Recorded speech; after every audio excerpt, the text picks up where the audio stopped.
Okay, on this one, instead of making a pocket, we're going to create an island. So go to File, Open,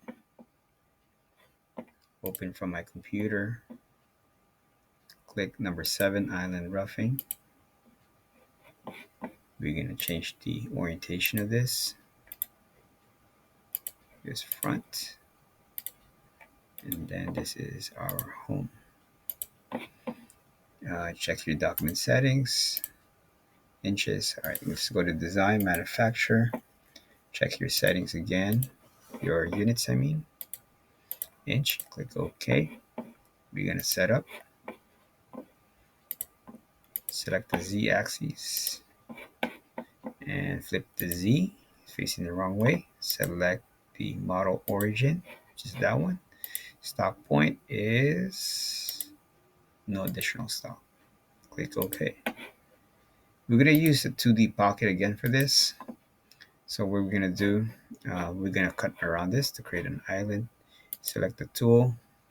Since we are cutting outside of it, we don't have to use a small tool. It's better to use a larger tool. So we're going to use our largest end mill, not the face mill, but the end mill, 3/4. Click select. Okay. Change the cutting feed rate to 20. We're going to select the geometry, which is basically that area. Heights is the same, passes half of our tool diameter. Our tool diameter is 0.75 divided by 2 will give you 0.375. So there you go. Oops, sorry. So that's the maximum step over, multiple depths, 0.375. If you leave it at that small number, it's going to take forever. Stock to leave, nothing.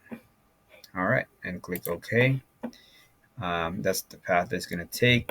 So let's check if it looks good. Go to Actions, Simulate. Press play,